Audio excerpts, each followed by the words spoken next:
2021 metų pabaigoje po pirmo rekonstrukcijos etapo duris atvėrė Lietuvos nacionalinis dramos teatras. Viena šio projekto autorių, architektė Gustė Kančaitė, sakė, kad svarbiausias teatro pastato bei vidaus erdvių atnaujinimo uždavinys buvo sukurti naują, nepaneigiant seno, nepakenkiant teatro autentiškai aurai. Teatro rekonstrukcija vyko neperžengiant esamo pastato kontūrų. Papildoma erdvė sukurta tik iš kiemo pusės, užstatant naujosios salės tūrį virš vidinio ūkinio kiemo. Jos dydį lėmė aplinkiniai pastatai. Po galutinio rekonstrukcijos darbų etapo, kai bus atidarytos visos 3 salės, teatras galės priimti maždaug 1130 žiūrovų per vieną vakarą, nes įrengus naujas sales ir išplėtus erdvę rūsyje, jo plotas gerokai išaugo. Visi teatro lankytojai į sales pateks pro pagrindinį įėjimą iš Gedimino prospekto. Teatro vestibiulyje nebeliko žiūrovų drabužinės ir tualetų. Jie iškelti į naujai iškastą rūsį, tad vestibiulyje atsirado laiptai, vedantys žemyn į drabužinę ir WC erdvę.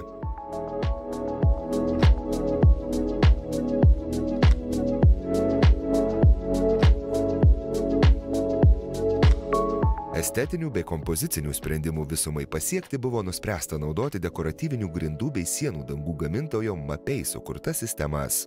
Įvairiose teatro patalpose sukurti terakotos spalvos dekoratyvinio betono grindų paviršiai. Jie papuošė rūsyje įrengtas naujos drabužinės erdves bei sanitarinės patalpas. Deformacinėms grindų siūlėms panaudotos žalvarinės juostos. Netikėtai dideliu iššūkiu tapo geltonų plytų mūras pastato interjere. Teatro vestibiulio sienų fragmentams restauruoti buvo specialiai ieškoma plytinė, kur iki šiol pagal viduramžių technologiją rankomis gaminamos įvairaus dydžio bei formų plytos. Teatrui jas reikėjo pagaminti ne tik autentiškos formos, bet ir išgauti tą pačią spalvą, o tai yra tikras menas krosnyje deginant keraminės plytas.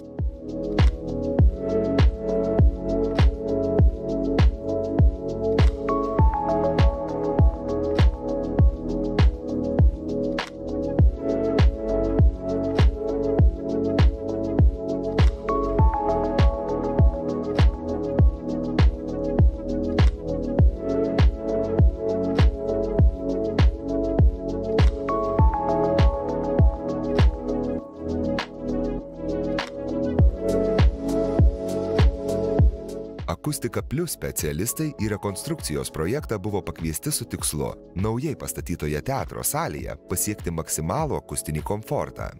Akustinį komfortą patalpose lemia ne tik architektūriniai bei interjero, bet ir konstruktyviniai ir inžineriniai sprendimai. Kaip teigia architektė Gintarė Privedienė, architektūrinė akustika veikia per patalpų tūrius, formas ir dažnai sukuria nepageidaujamą vizualinį triukšmą.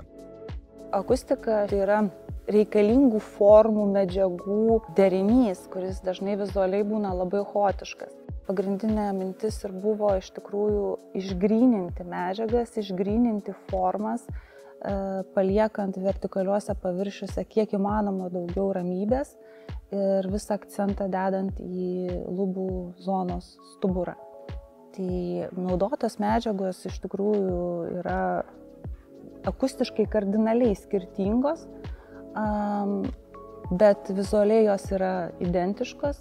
Yra daug sprendinių, kur yra slėpti akustiniai sprendimai, tai yra piramidiniai difuzoriai, skirtingos medžiagos, kurios yra tarsi už šydo, tai yra akustiškai skaidraus audinio. Ir vėlgi visa tas mintis buvo tam, kad išgryninti pačią patalpos formą.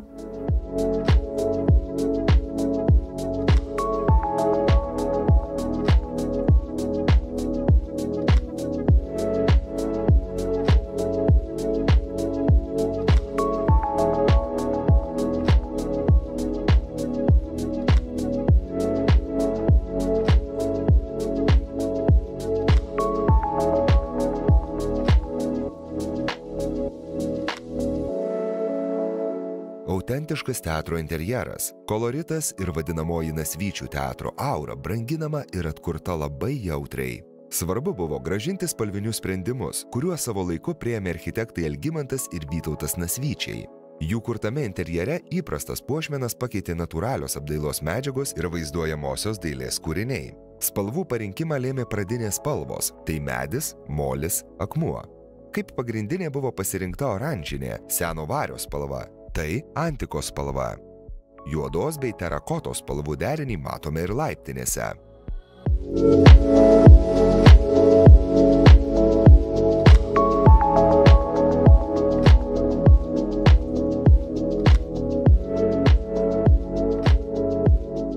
Vidinę atsinaujinusio teatro erdvę užpildė nepriekaištingos kokybės ir unikalaus dizaino juodi mediniai laiptų turėklai, lakoniškos kabyklos rūbams, minimalistinių formų sofos bei autentiškumą išlaikę holo minkštasuoliai. Teatro naujų patalpų sienoms dažyti buvo panaudoti tinkamiausi dažai, atsižvelgiant ne tik į estetinį vaizdą, bet ir į dažų eksploatacinės savybės bei priežiūrą ateityje.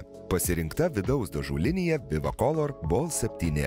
Vienas pagrindinių kriterijų renkantis sienų dažus yra jų atsparumas blukimui nuo saulės spindulių bei reguliaraus plovimo. Vivacolor Ball 7 dažytos sienos išlaiko 10 000 šveitimo ciklų. Dažytų sienų estetinis vaizdas nepasikeičia. Šiais dažais padengti paviršiai yra lengvai valomi, o pažeistos vietos restauruojamos.